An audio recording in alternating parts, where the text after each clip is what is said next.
Hello and welcome everyone to another episode of the Cultured Nerd Podcast. This week we're going to talk about this breaking news from earlier today that Disney has canceled the Acolyte. They dropped it. It was season 1 had wrapped. They were apparently prepping a season 2. Everything was ready to go. They brought these people up to Star Wars Celebration. And then unceremoniously, they killed the show. So we're going to talk about what on earth happened, why the fans didn't respond to the show, why it failed, and we're going to talk about what was some of the reasoning probably why the show ended up just needing to be killed off. So we're going to get our thinker caps on. We're going to talk about facts, talk about feelings, talk about everything in between. We're going to talk a lot about Star Wars and the Acolyte.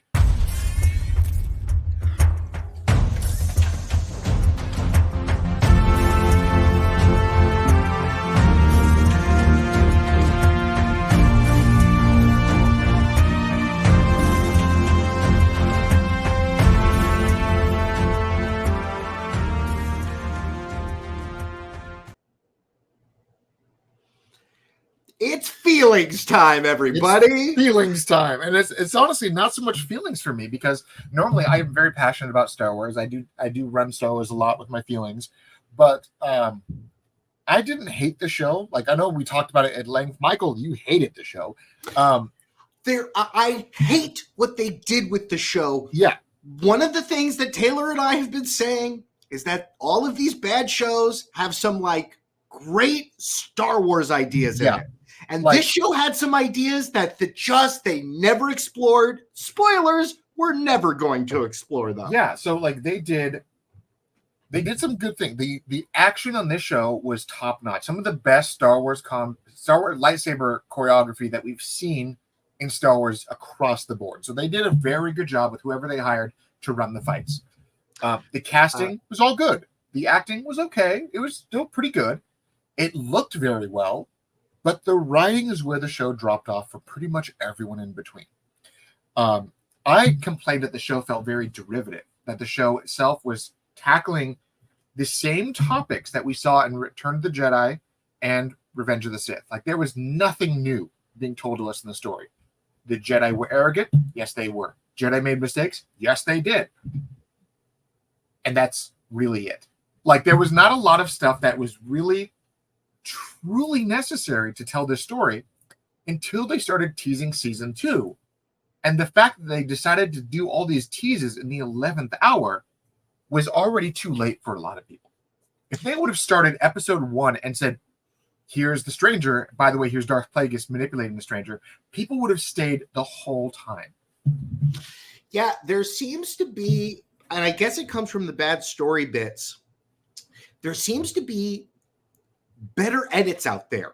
Yeah. There's that ObiWan edit that's a much more viewable thing. I think that this show does have enough of pieces that you could edit it into something good, but it means cutting. 2/3 of the show was a waste of time. Yeah. There was so much wasted. And then they go back over that stuff for a second time, and they don't even add anything new to those scenes. What was very interesting to me was that, so one of the people that I work with, one of the doctors I work with, he texted me after the first episode and said it really felt like there was a bait and switch. That you had Carrie-Anne Moss front and center, and you kill her off 5 minutes in. And you only see her a couple more times, but you slap her on the poster, you put her everywhere. They showed all of these things front and center, and then that's not what we got. We got something very different. Right. And a lot of people felt it was a lot of mismarketing, and a lot of people tuned out immediately after that. They're like, no, they lied to us right off the bat. And I think, to me, this is where it comes down to. To me, I think the reason why this show died, why this show unceremoniously just failed across the board for fans, was probably all the interviews leading up to the show. I was about to say, there was a lot of corporate speak, and there was a lot of promoting the company line. But there was also a lot of actively shitting on the people that are going to watch your show. Yeah. You know what Ryan Reynolds doesn't say? He doesn't go out there and go, all you fucking mouth breathers are finally going to be happy. No, he goes out there and says to the loyal audience who's been watching for a long time, I am so proud to present to you the thing you've been asking for. This show nobody asked for any of this stuff, and then they got mad when we weren't excited for the stuff that we didn't ask for. So this is this where it comes down to it. So yes, a lot of people said, "Oh, this show challenged the norms." It didn't. No, it didn't. It didn't.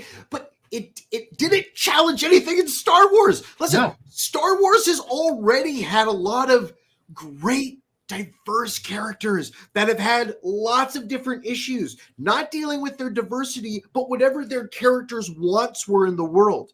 This show's character wants were garbage, and people flipped on a dime. Yeah, and I think that's where a lot of people who just didn't care for the show kind of tuned itself out. A lot of the issues came from Leslie Headland's interviews leading up to the show. People didn't even bother watching the show because of her blatant disregard and misunderstanding of actual Star Wars lore. One interview, she said that this was going to be the gayest entry in the Star Wars universe, even calling that C-3PO is gay and R2-D2 was a lesbian. She had alienated longtime fans with her candid comments about those things. Other interviews where she said that with the lead actress said that this show is not really for white people. This show is for everyone else. They talked about this show, that this was a niche project, that not for the Star Wars fans, but for the people who feel left out in the Star Wars universe. Then why did you spend $200 million on a niche project? So they kept shooting themselves in the foot with these comments that people were just like, so why am I going to tune in if the show's not for me? But then they also said some story bits where they compared, oh, this character is based a lot like Darth Treya from this game. And this character is going to be showing you what it's like to be a Sith from their perspective. And all of these promises of what the lore could offer us, and that didn't happen. What we ended up getting was a show that the Jedis made a mistake, but it was not a mistake out of arrogance. It was a mistake out of circumstance. Also, yes, Taylor, and also, Jedi just lied. Liar people told a lie that other people then believed. The great misunderstanding was that people, I mean, again, go back and listen to our other episode. I'm not going to talk about how garbage the smoke monster fight was, and that clearly they were attacking the Jedi. So, I'm not going to get into any of that. It was all self-defense. It was all self-defense. From a legal standpoint, the Jedi did nothing wrong. Okay, so before you get to actual facts, actual numbers and facts, I want to talk about, did you think that she felt like, oh, I'll string these nerds along and they'll be so happy with the fight scenes that they'll give me a second season? I think she did. But I also think, Taylor, that I also feel like this was a corporate decision. I don't think they found out, when you told me they brought all them to Disney's Star Wars convention, I think on Monday they thought the project was a go, and on Wednesday it was canceled. Yeah. Well, the thing is with Star Wars, there are so many factors in how Star Wars is gauged as successful. And yes, they do know that there are a very impossible fan base to truly please. They know this. This is Star Wars fans are so passionate about this thing that if you step on a leaf, you could cause a hurricane, right? That's just how Star Wars is. But 2-3 months ago, there was an interview with Leslie Headland saying that she admitted that she was literally using Star Wars and using the Acolyte to push discussion on gender norms. And this is wildly intentional. She admitted that she was using the show as a political motive. So people already knew that they were not really going to be happy with whatever she brought to the table. Mm. So, and so yesterday I posted, I posted the news on Instagram that this show was being canceled. And I got into kind of a discussion in the comments about why this show failed. A close friend of ours, he said that he was really bummed out because he liked the show. And I'm not disregarding that he liked the show. I thought there were certain things that I liked about it. There's stuff in the show that's cool. Listen, they wasted Smilo Ren. That character could have been something else. In fact, the whole show was actually about him. He And it should have been about him. For an acolyte. The whole show should have followed him and never see the Jedi's point of view. Because the Jedi, if you're going to paint as the bad guy, then make us sympathetic with the other guy. Yeah, like if you're going to tell us that the Jedi are the bad guys, don't tell us the story and let us believe that they're not actually the bad guys. They literally, they needed to show us that young lad getting whipped on his back, like a horrific Saw episode where his master turns on him and beats him. And we see him and you go, oh my God, I hope he never goes back to those child molesters, those beaters, those evil Jedi. Because the way that they showed it, they didn't make me feel that way about the Jedi. And the thing is, like, I see this with these comments that we're going to this is the gayest Star Wars yet. We're going to challenge gender norms. None of that existed in the show. So all of these comments that she was making about doing all these things that turned people away weren't actually even in the context of the show. Yeah. Yeah. So it was interesting. So I basically also, said that Star Wars has always been gay, period. And the example I will give you is not the droids. The droids are people having sex with droids in Star Wars is only a new thing that the Solo movie brought into the new lore. Okay, that's not something I am aware of. Yeah, it's not like super new, and it was but there was we always kind of assumed. Yeah, I mean, Han ever Solo. since we always not even the Han Solo was. I always assumed he was like the straightest guy on the planet, but like. I always assumed that Lando was a little bit bisexual because everything that he did and said, the swagger he had, I was like, he's just fucking everything. Yeah, he kept making eyes at that one dude robot guy who's like, yo, fix this problem. No, I was going to say Han Solo. As you wish, boss. I was going to say Han Solo and Chewbacca. I don't think that they're gay, but I'm telling you, I think Han Solo goes with the flow. He tries weird alien drinks. I think he is a freakazoid sometimes. I always just assumed Han Solo was like Captain Kirk of Star Wars and just screwed everything. I mean, he only goes after Leia. Okay, but again, this didn't matter in a world of character once. Like, I didn't need to see who the Empire. I don't need to know who the Empire is going home to at the end of the night. They're still bad space Nazis. Yeah. So it sucks that was ham-fisted in there as something where the Jedi take everybody. Why would that doesn't matter to them? Like we knew. I mean, that was actually the big monologue from The Last Jedi is how flawed the Jedi were for just abducting kids as I'm like, we have this right because the Galactic Senate gave us this right. Like we knew this was always the issue. So them doing that wasn't going to like shock anybody. It was like, oh yeah, we knew this. And they also didn't show it again in a negative light. You know, we see the two girls and the misunderstanding, but like we literally should have seen a scene that was them abducting a child. Like the Jedi show up to somebody's house and Carrie-Anne Moss goes, yo, you are in a breach of law number 1977 or no, THX, whatever that number is. Yeah. You're in 33118. You can't do it. And she goes in there and like beats the shit out of a family. Yeah, like you have like them taking the child out of a crying mom's arms. Like that's what you would show us if you want us to believe that the Jedi are bad. Because we saw in the show, we saw one of the kids go, oh, I absolutely want to go with those Jedi. 100% I want to go with them and get away from you and your weird child grooming rituals where I'm going to become one of the many. Yeah. And like... I mean, it was so weird because I'm just like watching this thing. I'm like, there's nothing in here that's new, that's catching me off guard. But like I said, all of the everything that was going on, right? You know, it's like I'm watching the show and I'm just like, I've seen this.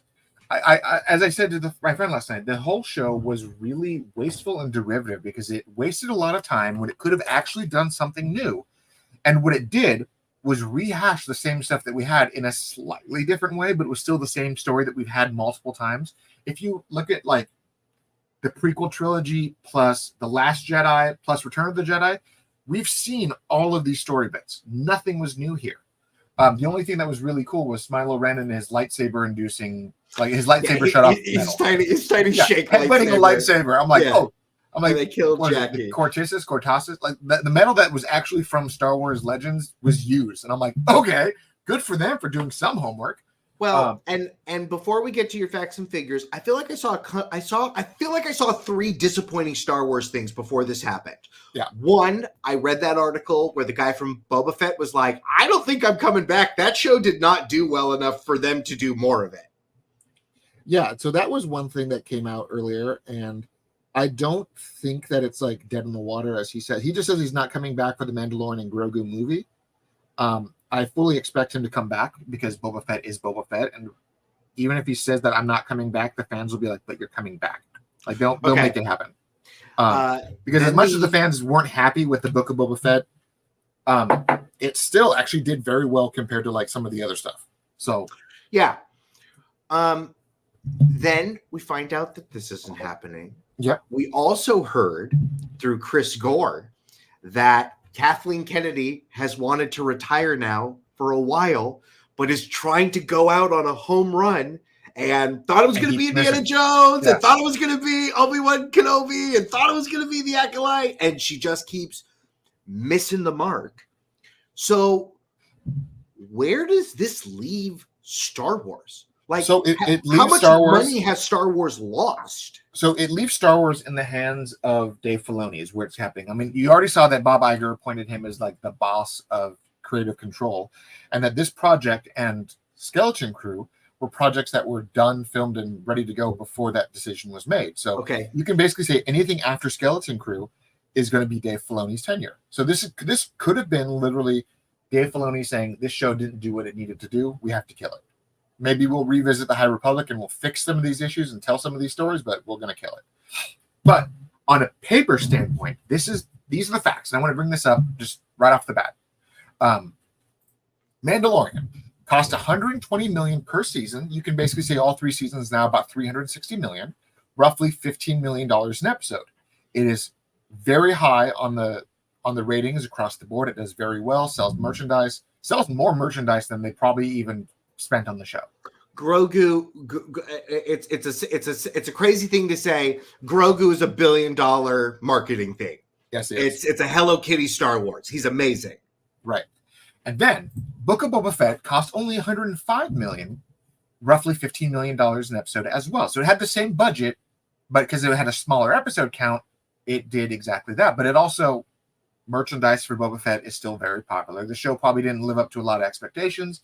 It did get critically panned a little bit, but it also gave us that one shoehorn episode that set up Mandalorian season 3 that showed off their technology, and people really responded to that. Yeah. One of the biggest surprises of Star Wars is Kenobi was actually the cheapest show that they made. Wow. But it was a shorter season, so still roughly 15 million an episode, but only cost them $90 million. And despite the fact that people dumped on certain aspects of it, which basically Reva, the Inquisitor that we don't really know why she's in the plot, but here she is. We still got some amazing Obi-Wan moments. We got some amazing Darth Vader moments, and that fight between Obi-Wan and Darth Vader made the show worth it for a lot of fans, which is why if you actually see the fan cuts that cut out Reva from everything, you actually have every aspect of the Darth Vader and Obi-Wan stuff still intact to its fruition. Like they kept all of that because it was good. This is a bit surprising. Andor is the most expensive show that they have. But it does so well, and the writing is so good. It's the shining star in the catalog. Yes. The reason why Andor cost them $250 million per season, roughly about $15 to $25 million an episode. The difference is all of these other shows are roughly 7 to 8 episodes long. Andor was set to be 2 seasons, 12 episodes apiece. Each season was going to be comprised of essentially multiple episodes leading into one movie. So you had 12 episodes, you had 4 mini movies per season, right? Mm-hmm. And that was what that show was. And they went into the show knowing it was going to be pricey, but they also knew that this show was going to be very received well. And it was very well received. But when someone argued with me last night about how the show, how the Acolyte failed because it was deemed too woke, literally everything that they said was, oh, it was too woke, people didn't respond to it. That describes Andor. Right. Andor's leading man is a man of color. Andor's supporting cast, there's everyone. It checks every. There's even an openly gay couple in the show. Great. Like more, like everything that they promised was going to be an Acolyte was actually front and center in Andor. But the fans did not care because it was done very well. The show was handled very well. The Easter eggs were there. The cinematography was top notch. The writing was top notch. And now we know that season 2. The show was actually expensive, but it was meant to be just 2 seasons. They went into it saying, we're going to just do 2 seasons. And it's still, they're finishing up season 2, and everyone knows it's going to be changing how people view Rogue One, which was one of the highestly well-received Star Wars movies of the Disney era. Right. So everyone is like, oh yeah, this show was expensive, but it actually kind of earned it. And then now we go to Ahsoka, which was another cheap one. It was the actual cheapest production. It was 12.5 million per episode, which is still about 2.5 million less than every other show's episode count. And I'm going to say at this point, after watching Acolyte compared to Ahsoka, Ahsoka had good fight scenes. Ahsoka had fun adventure. Ahsoka had many of the things that I feel like this other show, right? As they're like, look, here we see another young Acolyte girl with her master. I feel like this did a lot of the things that they were trying to do in The Acolyte. Yeah. And legitimately, the only people that didn't really care for Ahsoka were the ones who didn't sit down and watch all of Clone Wars and all of Star Wars Rebels because they were missing actual plot points. Because this show was essentially the biggest disadvantage of Ahsoka was that Ahsoka was Star Wars Rebels season 5. Right. And that people didn't know that going in. So when they started, they're like, oh, wait, what's happening? Oh, wait, you mean I have to watch 7 seasons of multiple animated shows to understand this? Crap. But that was the only drawback. And now we're going to jump to the next show that is being currently set up for later this year, is The Skeleton Crew. And this one was just a little bit more expensive, $17 million an episode, $136 million per season, which is probably just going to be a one-off season. A lot of people were kind of put off with this whole idea that the whole show is about a bunch of kids and Jude Law. But then when they saw that first trailer, it definitely screamed Steven Spielberg Goonies in space. Oh, very cool. It was like, okay, maybe I will enjoy this because it looks like the Goonies. And it feels like the Goonies. And Jude Law's a Jedi. Okay, let's do this. And now come to the big one. The Acolyte was the most expensive show, save Andor. You're going to get into all this in just a second. Why did it get so big? That's actually part of it. Look. Okay, great. Okay, keep going. The show reportedly cost about $170 to $180 million. It was roughly anywhere between 15 to 17 million an episode. But apparently this show ended up costing about $49 million in pre-production costs before they even got the ball rolling. Somehow they spent almost $50 million before they even started. Is that writer's strike, do you feel? Do you feel like this was this COVID? What about this particularly made it so expensive? That's the question of the hour because people don't know. Man. Because it was filmed pre-writer strike. It was ready to go. It was just delayed because of the strike. They didn't do nothing. The strikes, the Hollywood strikes had no real effect on the show. But now we're going to come to some of the other core numbers. The Nielsen ratings came out the other day, and this was kind of what the nail in the coffin was for a lot of people because this came out just last week when they revealed that the finales, the viewership, The Acolyte had the biggest drop off out of any show. Wow. And mind you, Andor has a pretty small number too, but Andor was also critically praised and audience praised. The people who did show up for the show loved it to pieces. And they I bought feel like merchandise, they bought the videos, they loved the show. And I also feel like Andor people are going to rewatch it and discover it. And when they do, they're going to go, wow, that show is really done well. Yeah. What they found with the ratings was that unlike other Star Wars shows where and this is just the finale numbers, but they actually found with this show among all the Star Wars shows, they had the biggest drop off out of the finale, but they also had the least amount of rewatches out of any Star Wars show. Mando, Ahsoka, Boba Fett, Andor, all of these shows had multiple rewatches. They found accounts were multiple watching it. They found profiles of accounts were watching the show. So they were like, okay, This the numbers show are solid. is one and done. Yeah. This show did not get any rewatches. And then they also found that all the merchandise, the entire wave of toys, became peg warmers. I was about to say, have you seen them on like $2 sale yet? I've seen nothing from this I've seen show. them in the stores, but I haven't seen them actually sell. Like they're just sitting there. Okay. So it's very interesting that this show, on a critical side, the critics loved the Acolyte, but the audiences did not show up. They did not care. The merchandise did not sell, and the fan base, the angry mob fan base, were pissed off about the show, not because of the show and what it was actually contents were, but the fact that the entire lead up to the show, the cast, the crew, the showrunners, they were kind of just shitting on Star Wars fans. You had one of the lead Jedis in the show basically incorrectly say that Anakin shouldn't be praised because he defeated the Death Star and killed all those people on the Death Star. And everyone's like, but Anakin didn't do this. What are you talking about, dude? But you understand that he was basically shitting on Luke Skywalker, saying Luke Skywalker was a galactic terrorist who murdered the Empire. I'm like, you don't justify the Nazis. Like, again, you don't defend the Nazis. You don't need Simple to listen. You don't need to demonize Luke. Luke already demonized He the did it version. himself. The version, like, and listen, some people like that version of Luke, some people don't. But the version we got is the one that demonized himself for it, and I understand why that is an interpretation of his character. But again, you don't have to like go into the interviews and then start like saying that the Star Wars fans are misguided because they idolize a character who's a mass murderer. I'm like, yeah, we understand this. Like, that's the nuances of war. We understand that this is part of war. So like people were already like up in arms with how like the cast and the crew were like just like so flagrantly disregarding the fans as actual things that they kind of just didn't show up. Taylor, maybe this is for a topic for another episode. What does Star Wars do moving forward?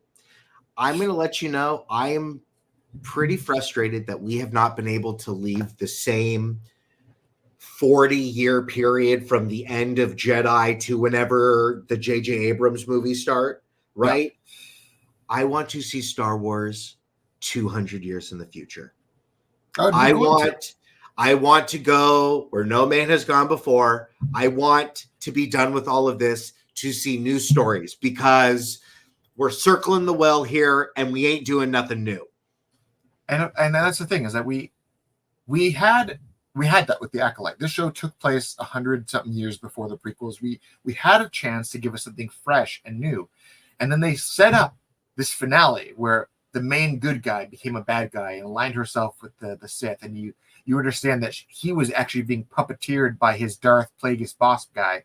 And that the final seconds of the show was that you had the bad Jedi seeking counsel from Yoda. And you had all of this promise to like wrap up the story and give fans what they were expecting from the beginning. And then nothing. I hate to say it. I mean, I feel like it's a sick animal. It's been put out of its misery. I'm sad to see. I'm sad that it had to go like this, but nobody wants this, Taylor. And that's the thing is that the fans had put their money where their mouth is, and the show had died a sad death because they didn't want this show. That's the truth. They didn't want it. This show could have been so much more. And the people who enjoyed it, they found a reason to enjoy it. And I enjoyed the action. I tuned in because the action was top notch. I just felt that there was a lot of the story that they were telling us was already told to us. And they kept touting it as this new thing. And they kept hyping it up as this new thing. And it wasn't. Well, just like the Star Wars audience, we're very appreciative of our audience here at The Cultured Nerd. If you would like to help us keep this life raft afloat in a galaxy right here, head on over to patreon.com/theculturednerd. Anything you can do, help us very much. For this episode, like all of the other episodes, please like, comment, subscribe. Do it right now. Click the button. You didn't think you were going to do it? You're going to click it right now. Question of the week. What do you want to see in Star Wars? Do you want more story? Do you want them to go the video game route? Would you like them to bring back some of the extra canon that they have got rid of? Leave it in the comment below or hit Taylor up on Instagram. We love talking to you on the socials. Taylor has been your host. I am your co-host, Michael Santel. Thank you so much for joining us, and we'll see you next time on the next episode of The Cultured Nerd. What was that? The ding. I hit my water bottle, but it sounded cool. Let's go. Ding.